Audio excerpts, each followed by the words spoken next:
ရိသတ်များအားလုံးပဲမင်္ဂလာပါရှင်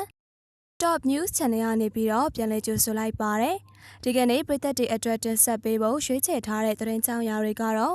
ဖေကုံမြို့နယ်အတွင်းစစ်ကောင်စီနဲ့ကရင်ပြည်အဖွဲ့များကြားတိုက်ပွဲဖြစ်ပွားနေစစ်ကောင်စီတပ်များလိုက်ကော်ကတဆင့်စစ်ကူများသွားနေရှာယမန်နေ့ကလည်းစစ်တနိုင်ကြောကြားတိုက်ပွဲဖြစ်ပွားခဲ့ဆွေတဲ့နဲ့အတူနောက်ဆုံးရရှိထားတဲ့သတင်းကြောင်းရာတွေကိုတင်ဆက်ပေးကြပါရရှင်ပရိသတ်တရားကျမတို့ရဲ့ channel လေးကို subscribe လုပ်ရသေးဘူးဆိုရင်တော့ subscribe ပြုလုပ်ပြီးတော့ video တစ်တင်နိုင်သိရှိစနိုင်ဖို့ဘေးနာက notification လေးကိုလည်းနှိပ်ပေးခဲ့ပါအောင်ရှင်။ဒါဆိုရင်တော့ဒီကနေ့တင်ဆက်ပေးမယ့်သတင်းကြောင်းရာလေးကိုစတင်လိုက်ရအောင်။ရှမ်းပြည်နယ်တောင်ပိုင်းပင်လောင်းနယ်ဖဲခုံမြို့ကြားဩဂုတ်လ15ရက်နေ့မနက်9:00နာရီဝန်းကျင်မှာစစ်ကောင်စီတပ်များနဲ့ကရင်ပြည်ကာကွယ်ရေးတပ်ဖွဲ့များအကြားတိုက်ပွဲများဖြစ်ပွားပြီးတော့စစ်ကောင်စီတပ်ကိုစစ်ကား73စီးလိုက်ကော်မြို့ကနေထွက်ခွာသွားကြောင်းသတင်းရရှိပါရယ်။လိုက်ကော်ကနေစစ်သားအပြည့်ကား73စီးကားအလွတ်9စီးထွက်ခွာသွားပြီးတော့မနက်8:00နာရီခန့်မှာမိုးပြဲကိုဖျက်၍ဖဲခုံကိုဥတီသွားနေကြောင်း PKPF ထံကသိရပါရယ်။အဆိုပါရှမ်းပြည်တောင်ပိုင်းပင်လောင်းမြို့နယ်ဖဲခုံမြို့နယ်ကြားမှာပင်ပုံကျေးရွာနဲ့လွယ်ဟွဲကျေးရွာတွေမှာဆန်တော့အကြမ်းဖက်စစ်ကောင်စီတပ်များနဲ့ကရင်ပြည်သူ့ကာကွယ်ရေးပူပေါင်းတပ်ဖွဲ့များကြားဩဂုတ်လ14ရက်နေ့ယမန်နေ့မနက်9:00နာရီကနေည6:00နာရီခန့်အထိကိုစစ်တနိုင်ကြောကြားတိုက်ပွဲဖြစ်ပွားခဲ့ပြီးတော့စစ်ကောင်စီအကြဆုံးများကအောင်မန်းကစစ်ကူများထွက်ပေါ်လာခဲ့လို့လေ PDF ဖဲခုံကသတင်းထုတ်ပြန်ထားပါတယ်ထိုစစ်ဆင်လာသောအကြမ်းဖက်စစ်ကောင်စီတပ်များကိုဖဲခုံ PDF မိုးပြဲ PDF ဒီမော့ဆို PDF KNDF ကရင်နီတပ်မတော်အဖွဲ့များပူးပေါင်းခုခံတိုက်ခိုက်ပြီးတော့ပြည်သူ့ကာကွယ်ရေးတပ်ဖွဲ့2ဦးထံရရှိခဲ့ရလို့လည်းထုတ်ပြန်ချက်မှာဖော်ပြထားပါတယ်စစ်ကောင်စီတပ်များနဲ့အတူ PNO ပအိုးပြည်သူ့စစ်အဖွဲ့များပါဝင်တိုက်ခိုက်တယ်လို့ကရင်နီအမျိုးသားကာကွယ်ရေးတပ်ဖွဲ့ကထုတ်ပြန်ထားပြီးတော့သတင်းဌာနအနေနဲ့တိကျတည်ပြုနိုင်ခြင်းတော့မရှိသေးပါဘူးရှင်။တိုက်ပွဲအနီးဝန်းကျင်မှာလွယ်ဟဲကျေးရွာမှာရှိတဲ့အမျိုးသမီးနဲ့ကလေးငယ်များကိုဘေးလွတ်ရာကိုရွှေ့ပြောင်းပေးခဲ့ကြောင်းကိုလည်း Free Burma Rangers ကရင်နီအဖွဲ့ထံကနေပြီးတော့သိရပါရရှင်။ပရိသတ်ရဲ့အတွက်နောက်ထပ်တင်ဆက်ပေးချင်တာကတော့ရန်ကုန်အင်းစိန်မြို့ပတ်ရထားပေါ်တွင်ရဲချဦးတနန်းနဲ့ပြစ်ခတ်ရပြီးတော့ရဲလေးဦးတည်ဆုံဆွဲသတင်းကိုတင်ဆက်ပေးချင်ပါတယ်ရှင်။ရန်ကုန်ပူရာကြီးကအင်းစိန်ကိုထွက်ခွာလာတဲ့မြို့ပတ်ရထားပေါ်မှာလိုက်ပါလာတဲ့ရဲချဦးကိုဩဂုတ်လ14ရက်နေ့မှာညနေ9:00နာရီခန့်အမြင့်မသိတနက်သမားတွေကပြစ်ခတ်ခဲ့ပြီးတော့ရဲလေးဦးတည်ဆုံခဲ့ကြောင်းအဆိုပါဖြစ်အားတွေ့မြင်ခဲ့တဲ့သူတွေကပြောကြားခဲ့တာဖြစ်ပါတယ်။အဆိုပါဖြစ်စဉ်သည်ပန်းလိုက်ပူရာနဲ့အလုံးလမ်းပူရာကြားမှာဖြစ်ပွားခဲ့ခြင်းဖြစ်ပြီးတော့ထိုတက်ချက်ဝင်းစော်လက်ရဲတပ်သားရဲမင်းထွန်းတပ်သားဖြိုးမောင်မောင်တပ်သားထိန်လင်းအောင်တို့တည်ဆုံခဲ့ကြောင်းတက်ချက်မြင့်ထိတက်ချက်ကျော်စင်တို့အားဂဒိန်9ရာစေယုံကိုပို့ဆောင်ခဲ့ကြောင်းတနက်လေးလက်ပါသွားကြောင်းကိုလည်းသတင်းရရှိပါရယ်ရန်ကုန်ကအင်းစိန်ကိုထွက်ခွာလာတဲ့မြို့ပတ်ရထားပေါ်မှာဂတ်ဘိုကိုတနက်နဲ့ထောက်ပြီးတော့ရဲခွေတွေကိုပေါ်တင်ပစ်သွားတာပါလို့ရဲခွေလေးကောင်အလောင်းကိုလည်းကြည့်မြင်နိုင်ပူရာမှာစစ်ခွေတွေလာယူသွားပြီလို့လည်းဒေသခံပြည်သူတအုပ်ကပြောပါရယ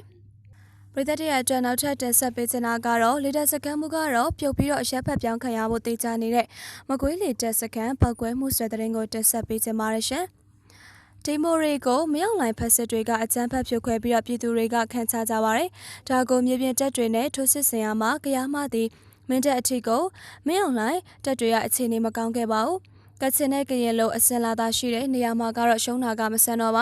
ါဒီနောက်ပိုင်းပဲခူးတက်ထဲမှာပောက်ကွဲမှုတွေဖြစ်ပွားခဲ့ပြီးတော့မြောင်လိုင်းကသတင်းမှောင်ချခဲ့ပါတယ်အဆိုပါဖြစ်စဉ်မှာတော့တန်တရားဖြစ်ပွဲလူကိုတော့ဘာမှမကြေညာခဲ့ပါဘူးအောက်ဂိုလာကမကွေးလက်စခန်းပောက်ကွဲတာကအတော်လေးကိုအထိနာစေခဲ့ပါတယ်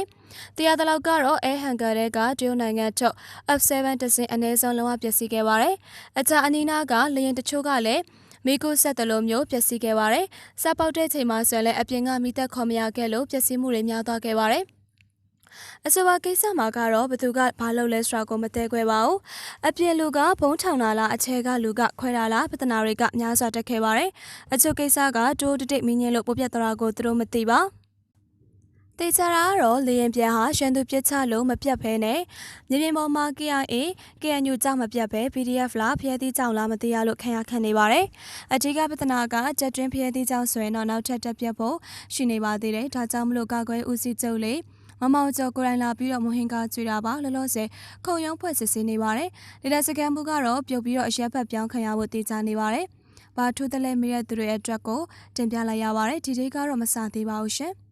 ်ပရိသတ်ရဲ့အတွက်နောက်ထပ်တင်ဆက်ပေးချင်တာကတော့တိုတယ်ဝါဆိုတဲ့ဆောင်းပါးလေးကိုတင်ဆက်ပေးချင်ပါတယ်စာရေးသူကိုလည်း credit ပေးရပါတယ်ရှင် ရှနေကဘာကြီးကတုံးလုံးဆရာဖြစ်ကြီးနှစ်ခုနဲ့ရှင်းဆိုင်နေရပါတယ်ပထမတစ်မျိုးကတော့လုံစာကူးဆက်လွယ်တဲ့ Delta မျိုးကွဲကိုဗစ်ရောဂါပိုးဖြစ်ပါတယ်ဒုတိယတစ်ခုကတော့အာဖဂန်နစ္စတန်တွင်တာလီဘန်များကတဖြည်းဖြည်းနဲ့မြို့တော်ကဘူးကိုချင်းကပ်လာနေပြီးတော့အမေရိကန်ကပဲ၎င်းတို့တန်ယုံကိုအနှောက်အယှက်မပေးရန်ပန်ကြားနေသည့်အဆင့်ကိုရောက်လာပါတယ်သမ္မတအာရှကန်နီတီပင်အပြစ်ခတ်ရှယ်ဆဲဖို့အတွက်ကိုကမန်းကရန်ပြောဆိုလာပြီးလည်းဖြစ်ပါတယ်အာဖဂန်နစ္စတန်ဒေသတာလီဘန်တို့လက်ထက်ကိုရောက်သွားမည်ဆိုပါကဒေသတခွင်ပြင်းထန်သောခေရိုက်မှုတွေနဲ့လည်းကြုံတွေ့ရဖို့ရှိပါတယ်။မြန်မာပြည်သူတွေအဖို့ကတော့အဆိုပါဖြစ်အကြီးတွေကိုအများသူငါလို့အရေးမဆိုင်နိုင်ဆရာနာရှင်အပီးပိုင်မောင်းထုတ်ဖို့အတွက်တိုတယ်ဝါကြီးကိုဆင်နွှဲရမယ့်ချိန်ကိုသာမျှော်လင့်နေကြပါတယ်။ယခုကအာဖဂန်နစ္စတန်သမ္မတဂဇနီလက်အောက်မှာဆနော်နိုင်ငံတော်ခန့်ကတပတ်အတွင်းမှာတာလီဘန်တို့လက်ဝဲကြာဆင်းသွားခဲ့ပြီလည်းဖြစ်ပါတယ်။ရင်းနဲ့အတူဒုတိယတတိယအကြီးဆုံးမြို့ကြီးများဖြစ်သောကန်ဒါယာဟီရမျိုးတွေကိုလည်းအော်ဂိုလာဆန်နီယနေမှာတာလီဘန်တို့ကတင်ပလိုက်နိုင်ပြီဆိုတဲ့နေရာဆွဲလေမိမိတို့စီမှာထိုးသို့ဖြစ်လျက်ကောင်းလေစွာလို့မတွေးပဲမြေသူများနေကြလိမ့်မဟုတ်အင်ဖြူရောမှာရှိတဲ့အန်ဂယ်ဂျိုကြီးကလည်းတက်များလည်မြန်ပြက်လက်ရုပ်သိမ်းတော့မယ်လို့စတင်ကြေညာခဲ့တဲ့ဧပြီလကစပြီးတော့ထိုးစစ်တွေဆင်နွှဲလာခြင်းလည်းဖြစ်ပါတယ်။အမေရိကန်တို့ကနှစ်ပေါင်းများစွာကြာအောင်လို့အင်အား3သိန်းနီးပါးရှိတဲ့အာဖဂန်လုံခြုံရေးတပ်ဖွဲ့တွေကိုလက်ကျန်စိမ်းနဲ့လက်နက်တပ်ဆင်စေကြီးဒေါ်လာ88ဘီလီယံသုံးစွဲခဲ့ပြီးတော့ထွက်အပြင်လေးချောင်းပစ်ကူနဲ့လည်းအားဖြစ်နေစေလည်းဖြစ်ပါတယ်။တာလီဘန်တပ်များလှုပ်ရှားမှုကိုဂျေရုထောက်လန်ရေးမြေပုံကတဆင့်အကုန်အစင်သိရှိထားပြီးလည်းဖြစ်ပါတယ်။နေလားငါလာတက်ခိုင်နေချိန်မှာဆန်တော့ရှခင်က3သိန်းဟိုအမေရိကန်ကရှုစထားတဲ့အင်အားဆိုတော့တကယ်မရှိတပ်များကလည်းကိုဆိုကြများနဲ့စင်ပြကလာစာတွေကိုထုတ်နေကြတဲ့အဖြစ်ကလည်းဘူးပေါ်တယ်လို့ပေါ်ကုန်ပြီးတော့တကယ်ရှိနေတဲ့တတိယဆွမ်းလဲတက်ကိုစွန့်ခွာထပ်ပြနေရတွေကလည်းရှိပါတယ်။ထို့များလောက်အင်အားတောင်တင်နေတဲ့အစိုးရတပ်တွေကိုအမှားကန်အင်အား6000ခန့်ရှိမယ်လို့ခမန်းထားကြတဲ့တာလီဘန်တို့အောင်ပွဲစနိုင်မှုကလည်းအားကျအတူယူပွဲလည်းဖြစ်ပါတယ်။မြန်မာလူငယ် PDF တွေအတွက်ကလည်းလက်နက်အင်အားကအထူးကမဟုတ်စစ်တဲ့ဒေသပဓာနာဖြစ်ပါတယ်။သို့သောတာလီဘန်များကတိုက်ရိုက်ခရပြေဝပြီးဖြစ်တော့လဲတာလီဘန်တို့ဘက်မှပြည်သူတို့မရှိမိမိတို့ဘက်မှလည်းအင်အားပူပေါင်းပြီးတော့ကူညီမဲ့ပြည်သူတွေကအပြည့်ရှိနေပြီလည်းဖြစ်ပါတယ်။အမေရိကန်တို့ကလည်းဆိုဗီယက်ကဲ့သို့အာဖဂန်နစ္စတန်အားလက်လွတ်ဆက်ပဲပစ်ထားတဲ့အရှက်တက်ကွဲနောက်ဆုတ်ပေးကြရကိုကြည့်မဲ့ဆိုပါကမြည်သူမြအားကိုမရဆိုသည်ကိုကဘာတဝမ်းကရှိစားမိကြပြီလည်းဖြစ်ပါတယ်။အမေရိကန်တို့ကထိုးစစ်ကိုသာပိုင်ဆိုင်နိုင်တဲ့သူတွေဖြစ်ပြီးတော့ခန့်စစ်ကိုဆင်နွှဲရမည်ဖြစ်ကြောင်းကိုမသိတဲ့သူတွေလည်းဖြစ်ပါတယ်။နှစ်ပေါင်း20လုံးလုံးအာဖဂန်နစ္စတန်ကဒေါ်လာထရီလီယံပေါင်းများစွာကိုရှင်းနေမြုံနှံပြီးတော့ကြားကန်ပေးကြရတော့လဲတရက်ရှည်သွန်းတယ်လို့ဖြစ်သွားပါတယ်။မြန်မာစစ်တပ်သည်ယခုအခါမြည်သူကိုမှရှုံစားနိုင်ခြင်းမရှိတော့တဲ့အတွက်တနိုင်ငံလုံးမှာ၎င်းတို့အတွက်အနက်ရောင်နယ်မြေများအဖြစ်နဲ့ပြောင်းလဲသွားခဲ့ရပြီလည်းဖြစ်ပါတယ်။တန်ဃာတော်တွေကိုပင်လူသားတိုင်းအဖြစ်နဲ့အဆောင်များအဖြစ်နဲ့စစ်သားများနဲ့ရောနှောထားရန်ကြံစီလာနေပါတယ်။ထို့အကြောင်းကိုကောင်းစွာရိပ်စားနေမိနေပြီဖြစ်တဲ့စစ်တပ်ဆန်တော့ပြည်သူတွေရဲ့စိတ်ဓာတ်ကိုရိုက်ချိုးရန်ဝါရဖြတ်စစ်ပွဲကြီးကိုဆင်နွှဲနေပါတယ်အထူးကအနေနဲ့ကတော့ဖန်စီရမိတဲ့သူတွေကိုရုံးမြင့်တန်ကြားကတဆင်၎င်းတို့ပြောစေချင်တာတွေကိုပြောခိုင်းခြင်းလည်းဖြစ်ပါတယ်သို့တော့ထို့သောနေဆက်ညံပန်းခံရသူတွေအားဂျပိုးကိုလိမ့်လို့ပြောခိုင်းခြင်းမျိုးအစနော်လွန်စွာမှအိုမင်းဟောင်းနှံ့နေတဲ့လူရမျိုးဖြစ်၍မြေသူကမှအယုံကြည်မရှိကြမှန်းကိုရိပ်စားမိပုံလည်းမရတက်တွင်းမှာဆိုလည်း၎င်းတို့ရဲ့လူရတွေကတန်းပြည့်အတွက်အဖြစ်မနေကိုလောက်ရခြင်းဖြစ်တယ်လို့ဆိုက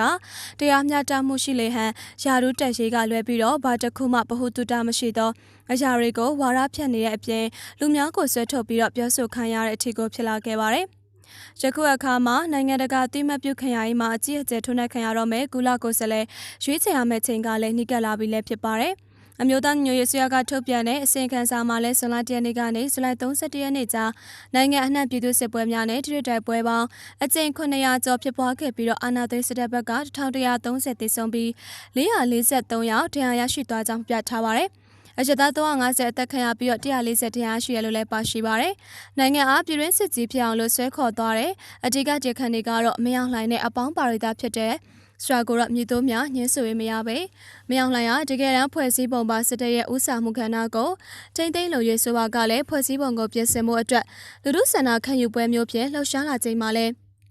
အာနာသိမ့်မီဆိုလည်းရသူအတွက်မျက်နှာကောင်းရှာသွားနိုင်ပြီးတော့ဟိုဘက်ထိဘက်အဖြစ်တင်စရာဖြစ်သွားနိုင်ပါတယ်။သို့သောနိုင်ငံတော်တိုင်ပင်ခံသည်သူအားမြေသည့်စင်ကြေမျိုးမှာပေးရွှေမရအောင်ပိတ်ဆို့ပြီးတော့ညီသက်စွာတည်ငြိမ်စွာနဲ့အုပ်ချုပ်သွားရပါမည်။ နောက်ဆုံးမှာဆိုတော့၎င်းအဖို့ယာရုအာနာကိုလက်လွှတ်ရကမြောက်တစ်ကိုင်းလို့ဖြစ်လာမယ့်အနေအထားအထိကိုကြောင်ပိတ်လာတဲ့ဖြစ်တဲ့အတွက်ကြောင့်မလို့၎င်းရဲ့မိသားစုတသားချောင်ကြီးနဲ့ကောင်းစားရှိချမ်းသာရေးအတွက်ကိုလည်းရွေးချယ်စရာမရှိတော့တဲ့အပြင်မဲမတမာမှုဆိုကအာနာသိမ်းလိုက်ရတဲ့အဖြစ်ကိုဆက်ရောက်သွားပါတယ်။အတွက်အာနာသိမ်းခဲ့မှုတွေမရောက်နိုင်အတွက်ဂုံတိတ်ခါအရာဖက်ဆယ်လို့မရအောင်ပဲအကြီးအကျယ်ဆုံးရှုံးသွားခဲ့ရပြီလို့စစ်တပ်ကပါသူရဲ့လက်အောက်ခံ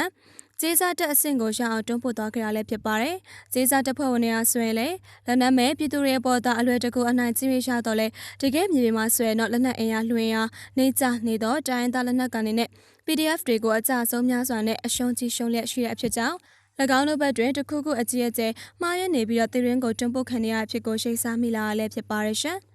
ဟုတ်ကဲ့ပါရှင်ပရိသတ်တွေအတွက်ဒီကနေ့တင်ဆက်ပေးခဲ့ရတဲ့သတင်းကြောင်းရာတွေကတော့ဒီလောက်ပါပဲရှင်နောက်ထပ်လည်းတင်ဆက်ပေးဖို့ရှိသေးတဲ့အကြောင်းမလို့ကျမတို့ရဲ့ channel လေးကို subscribe ပြုလုပ်ပြီးတော့စောင့်မျှော်ကြည့်ရှုအားပေးနားဆင်လို့ရပါပြီရှင်နောက်ဆက်အားပေးကြတဲ့ပရိသတ်များအားလုံးကိုလည်းကျေးဇူးထူးပဲတင်ရှိပါရစေပရိသတ်များအားလုံးလည်းကိုယ်စိတ်နှပြရှင်လန်းချမ်းမြေ့ကြပါစေရှင်